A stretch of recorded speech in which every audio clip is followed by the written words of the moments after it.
Ned? We are. There are 40 cells in the jungle alone ready for you guys. What? There are 40 cells in the jungle ready for you guys. Oh, Ned, that's 4 o'clock. Oh, I got you. It drove 14 hours from Philly to come see you guys. Just for us.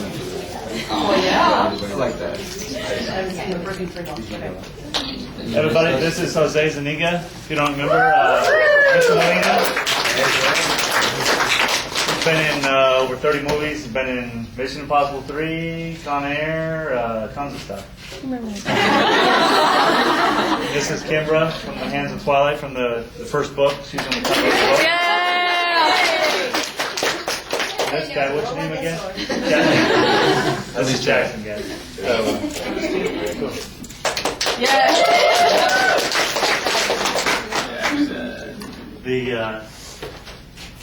Does anybody have any questions? It's for the panel today is for acting and modeling. Anything you want to ask? Get on my way. You kind of want to do it in an orderly fashion, raise your hands, that kind of stuff. Go ahead. Go ahead. Who wants to be first? I feel this side. Oh, come on, show some love over here, too. All right. Yeah, exactly. Well, how y'all doing this morning? Tired. Why don't you guys tell us how you all got started? How we got started? I think it's a great one. I'll start. I got the microphone. Well, when I was like, I don't know, 13, 14 in Texas, my sisters were doing a lot of theater.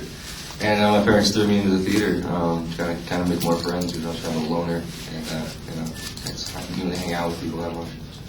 Kind of kept to myself. And so they threw me into the theater department. I kind of, was doing behind the scenes work, construction and building sets and everything. And then I noticed that there's a lot of really pretty single girls in the theater department. So I was like, wow, I should start acting. Not just build the sets, but maybe I'll get a chance to, pretend like I'm in love with one of those girls on stage. She'll kiss me or something. Great. So I joined the theater department. I got my first kiss actor. And then, I just kind of fell in love with theater and acting and music and everything, doing that. And then I moved out to LA when I was 18, right out of high school. Just kind of packed up, moved out, and caught a lot of lucky breaks, meeting good people. And I was just very blessed to start working very young. So.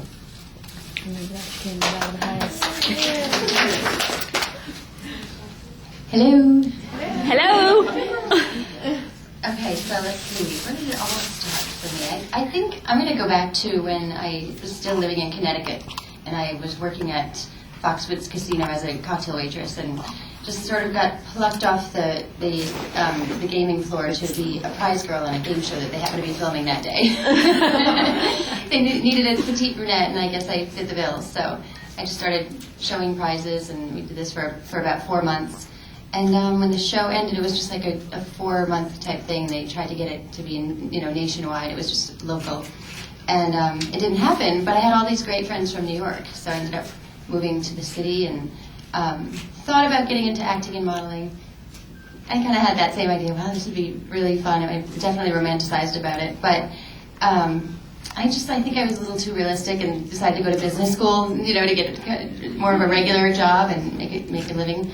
So, it's funny how things happen. I ended up falling into modeling by my friends telling me, really, you've got the perfect hands and feet. We know this industry. I'm not kidding. They're like, you're pretty and everything, but there's a market for hand and foot. Everyone has pretty hands and feet, so go for it, girlfriend. Yeah, it was really that funny. And then I took this class that was being offered at the Learning Annex in New York, and it was just on how to become a body parts model. It was given by the best agent that you could possibly want to be with to get, Twilight. And then I just started booking gigs and going on auditions, and I've been doing it for 10 years now. So it's pretty cool. Yeah, I think that's it in a nutshell. Thank you. Those were two great stories, I thought. So mine is a little bit of a blend of both of these two guys. I was actually out of college in New York, and I had a horrible job, and I had a bad suit and a bad tie, the whole thing. And I was so miserable. I think maybe the third week of the job was working in an insurance company. I said, I gotta do something about this, so I decided to go to an acting school. This is really weird. And it's called Lee Strasberg. It's on 16th Street in Manhattan. And it was just full of Europeans trying to do Tennessee Williams. It was really bad. But I did that for a year and a half, and then I said, shit, I'm gonna try to act. And I met this guy who was this Argentinian director. He was about 60 years old, and he was really gay. And he was doing a play with a bunch of ex-convicts in downtown Manhattan. It was Chekhov in Spanish. So I did it, and I did that, yeah. So, and it gets weirder. So then, at this point, I had a roommate, my friend was a really cool guy, musician, great guy. Anyway, so he had a Village Voice, and there was an ad in there for a guy doing a movie about a homeless guy. So he goes, you should audition for this. And I said, I don't know anything about auditioning. I went in, and I got the part. So for the next 5 months, I was traveling the country with I got a beard done to here, long hair. I met a girl in oh gosh, this is going really wild. I met this girl who came out to see me. I met her in the Southwest, I think it was Arizona. And a modeling agent saw us getting coffee. And she said, I'll go take pictures if you get him a meeting with your acting agent. So he did, the guy, and they took me on, and I just had no experience or anything. And I was about 26 then, and then it was just a series of like horrible jobs in between movies and plays for a long time. That's short of my story, I think. You got it? Sorry. The beginning of it all, yeah. That's great. You started in New York too? Yeah, I'm a New York guy, absolutely. And I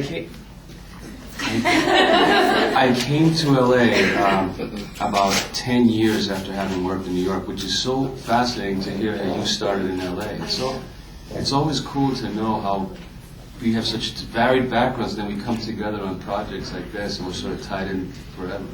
Yeah, it's cool. It's so cool, especially for me. This is really cool because right now. I'm always the unrecognized body part that no one. You see me everywhere, but you don't know it's me. You're the international So I'm really bestseller. excited. What's that? You're the international bestseller. All right, I like that. Title. That's why we're hiding our hands. Not unless I hand you the apple.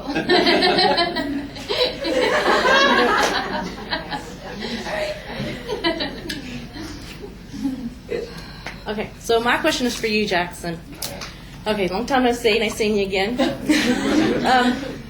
Criminal Minds. Yes.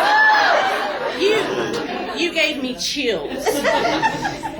So I want to know how hard it was going from the different personalities, because I mean you would just flip like that and freaks me out. So I want to know within acting, how hard was that playing those different roles like that? It was freaky. Oh, thank you. I was wanting to be a freak show when I did that. No, it's one of those things. I had literally 1 week off, and my manager approached me and she was like, "Hey, I know you said you've been looking for some challenging work, and I found this part. I think you'd really like it. Just don't judge it. I'm not gonna let you." She was like, "I'm not gonna let you." Actually, just read the script. Just read the script. Like, don't read the synopsis or the character breakdowns. Just read the script. And I was like, okay. So I started reading this episode of Criminal Minds, and I was like, wow, this is really interesting. And then I got to the end, and I was like, oh my god,